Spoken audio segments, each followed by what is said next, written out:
ഇന്നത്തെ വ്ളോഗ് എന്ന് പറഞ്ഞാൽ ഇത് ഇന്നത്തെ വ്ളോഗാണ്, പക്ഷെ ഇത് ഇന്നലത്തെ കാര്യത്തെ പറ്റിയിട്ടാണ്. ഞാൻ എല്ലാ ദിവസവും മാക്സിമം ഷോർട്സും ഏതെങ്കിലും ഒരു ലോങ് വീഡിയോ മാക്സിമം ഷോർട്സ് ഇടാൻ ശ്രമിക്കാറുണ്ട്. യൂട്യൂബിലെ ബിഗിനർ എന്നുള്ള രീതിയിൽ എല്ലാ ദിവസവും ഷോർട്സ് ഇടേണ്ടത് എൻ്റെ ഒരു കടമയാണ്. എന്നാലാണ് എനിക്ക് വളരാൻ പറ്റും. പക്ഷെ ഇന്നലെ എനിക്ക് കട്ടിൽ എഴുന്നേക്കാൻ പറ്റിയില്ല ഗൈസ്.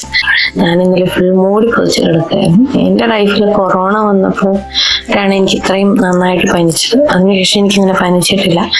പനിയല്ല, കുളിര്. എനിക്ക് ഭയങ്കരമായിട്ട് തണുത്തിട്ട് എനിക്ക് പൊതിച്ചുകൊണ്ട് ഞാൻ ചോറിനാനൊക്കെ പോയി. അങ്ങനെ ഒരു ഫുൾ ഡേ പാരസെറ്റാമോൾ എടുക്കും. ഒരു 4 hours കഴിയുമ്പോൾ ചിലപ്പോൾ ഒന്ന് പനി വിടും. കുറച്ച് കഴിയുമ്പോൾ പെട്ടെന്ന് തന്നെ എനിക്ക് കുളിര് വന്ന് പനിക്കും. അങ്ങനെയൊക്കെയാണ്. അങ്ങനെ ഇന്നലെ നൈറ്റ് വരെ സെയിം പ്രതിഭാസം കടന്നുപോയി. നൈറ്റ് പാരസെറ്റാമോൾ കഴിച്ചതിന് ശേഷം ഇപ്പം ഇതുവരെ പനിച്ചിട്ടില്ല. പിറ്റേന്ന് മോർണിംഗ് ആണ്.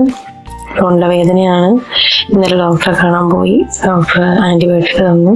പിന്നെ എനിക്ക് എല്ലാ ആൻറ്റിബയോട്ടിക്കും കഴിക്കാൻ പാടില്ല, കാരണം എനിക്ക് കുഞ്ഞുണ്ട്. ബ്രസ്റ്റ് ഫീഡിങ് ആണ്. കുഞ്ഞിന് 55 ദിവസമേ ആയിട്ടുള്ളൂ. അതുകൊണ്ട് ഈ ആൻറ്റിബയോട്ടിക് തന്നു. അത് ഇന്നലെ കഴിച്ചു. 3 ദിവസത്തേക്കുണ്ട്. അത് കഴിച്ച് മാറുമെന്ന് വിചാരിക്കുന്നു. അപ്പൊ അതുകൊണ്ടാണ് ഇന്നലെ ഷോർട്സ് ഒന്നും എടുക്കാൻ പറ്റാതിരുന്നത്.